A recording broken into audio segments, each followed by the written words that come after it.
few days ago, one of my friends posted on Facebook, and they posted a link to a comedy album which featured a singer named Florence Foster Jenkins.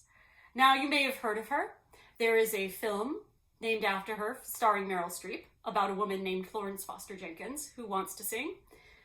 And you may have heard of her outside of the film if you were involved in music.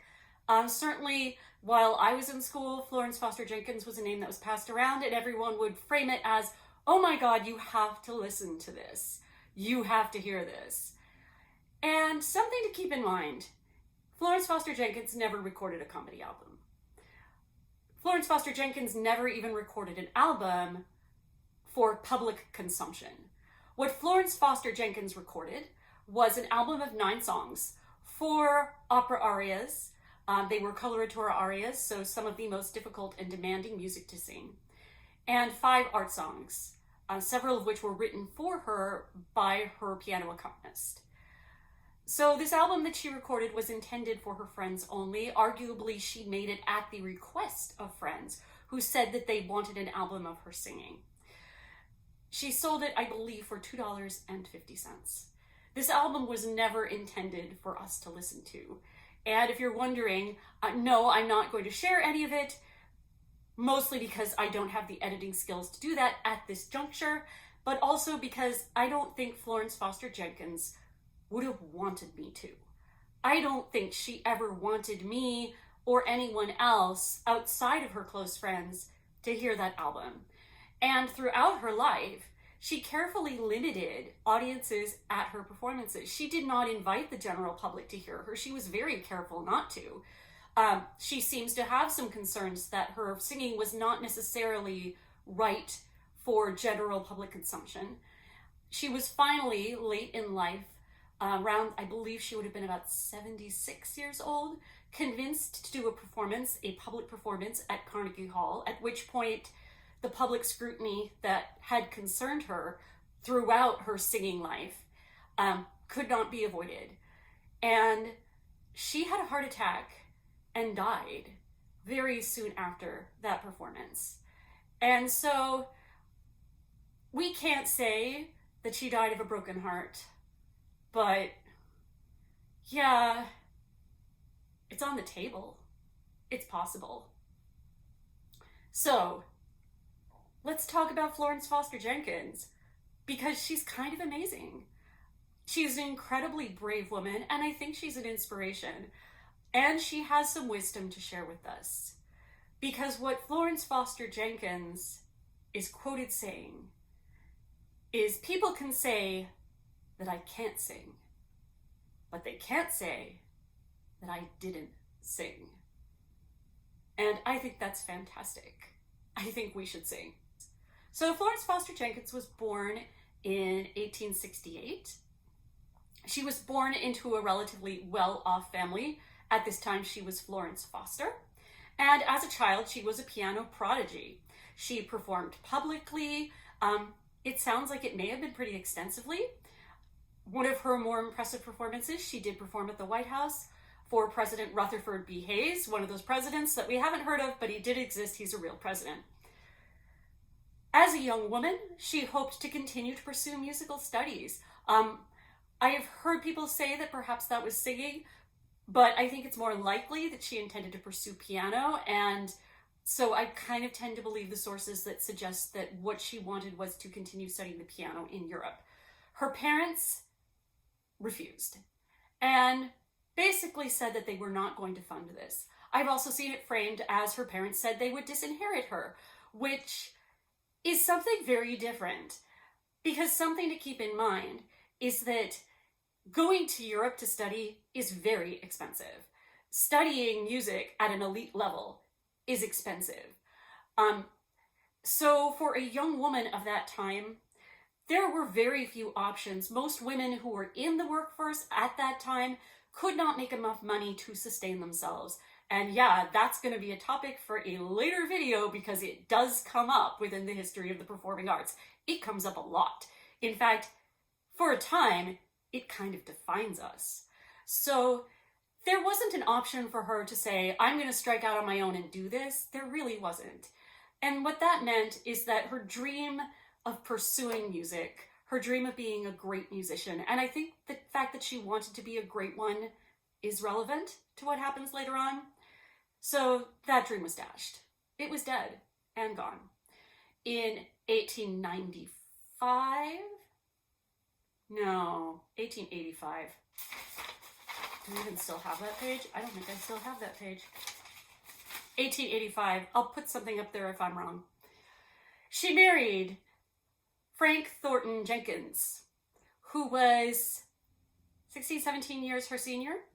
And this was the life that her parents had hoped for her. This is, the key to happiness. Get married, have a family, be stable, have a stable life. Unfortunately, that is not what happened for Florence Foster Jenkins. Frank Thornton Jenkins was infected with syphilis, and he passed this along to his wife. At the point where she found out that she was infected, she left him, and that's a lot, because at that time, she left him, and that meant giving up the stability, giving up the income. One thing that I can note is that we don't see her living with her mother again until about 1900. And during this period of her life, she was living in Philadelphia and making ends meet by teaching piano lessons. And that takes a lot of bravery. She struck out on her own, and she did what she felt was right for her life. Now, something to know about syphilis. We don't have a cure for syphilis available until 1940. And yeah, it is relevant because what was prescribed for syphilis at that time would be mercury or arsenic. And yeah, those names are already scary. Those are not good things to consume. People did the best that they could. These things seemed to halt or delay progression of symptoms, but they also had side effects. And one of those side effects was hearing loss. Some of Florence Foster Jenkins' friends have suggested that she may have been experiencing severe tinnitus, which interfered with her ability to hear pitch. If you would like to watch a film that has a pretty good representation of it, the Lady Gaga iteration of A Star is Born, that kind of tries to illustrate what it might be like trying to hear music while experiencing tinnitus. And it's not pleasant and it's not fun. And just as for the character in that film, it must have been extremely frustrating for somebody who loved music, who had pursued music at an elite level and wanted to continue doing so. Around 1900, one other thing to know. Syphilis can cause nerve damage.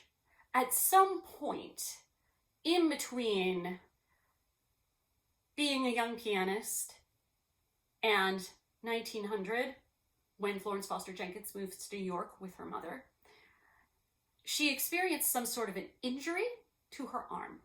What this means is that piano was not going to happen. Oh, I'm getting visited. My German Shepherd just came in. Hi, baby. So, nerve damage. Florence Foster Jenkins, at the time when she had the opportunity where she could have picked up her piano studies again, it was off the table. It was not an option. And most likely with the kind of nerve damage that she had, probably the pursuit of any other instrument, like an instrument that you would hold and play, was also off the table for her. It wasn't going to happen. So in 1909, her dad died. And at this point, she came into money. And it was enough money to take care of her, and it was enough money to allow her to do what she wanted to do. And in the case of Florence Foster Jenkins, what she wanted to do was to sing. Or we could argue perhaps what she wanted to do was to be involved in music. That's what she wanted to do. And singing was the option that she had because we all have a voice. And even without having full use of your arm, you can sing. It's one of the wonderful things about singing. And this is what she wanted to do. For 3 years, she studied. And after those 3 years, she began performing for her friends. She would create her own costumes. It was a creative outlet. She found joy through singing. And after what she had been through in her life already, I think that's fantastic. I think that's wonderful. I think it is brave and I think it is inspiring. Not that we listen to her today, because I don't think she wanted that. And I can't say, oh, well, she's famous and that makes it worthwhile, because I don't think she wanted to be famous. And if she was, I don't think she would have wanted to be famous for that. I think she would rather have us remember her as someone who formed numerous music clubs, who encouraged many young people who went on to become talented, amazing professional musicians. And I think she wants us to remember her as somebody who loved music, as somebody that wanted to sing and wanted to be a part of the musical community. I think that's what we can take from this. And I think that that's 100% worthwhile. I don't really listen to her recordings, but if I did, I think I would try to listen from a perspective of sharing in the joy that she takes in music. I think that is what we can get out of it. Singing is human.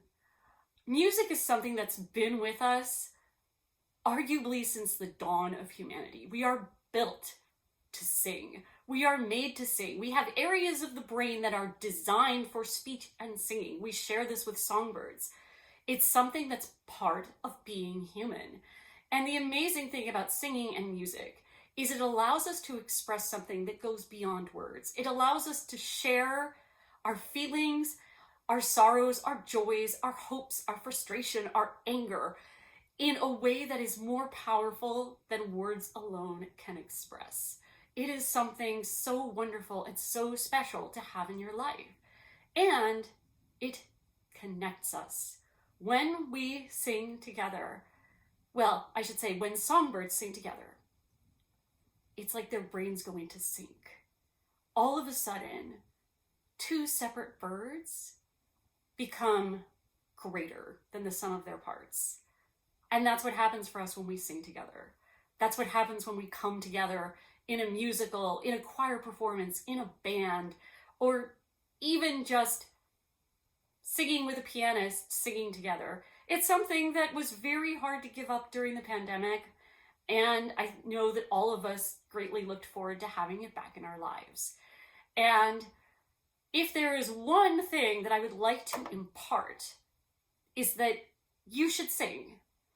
We should all be like Florence Foster Jenkins, because for all of us, singing is going to be a different journey. We all have different voices. We all have unique voices. We all have different things that we're asking for from music and singing. And sometimes some of those things are not always the paths toward elite vocal technique. Sometimes they are. Sometimes elite vocal technique is the end, but not always. Not for every person. But the most important thing is they can say that you can't sing. Don't let them say that you didn't sing. I think we should all be like Florence Foster Jenkins. We should all take that love of music and let that be the most important thing on whatever level it is that we want to sing. So, until next time, keep singing.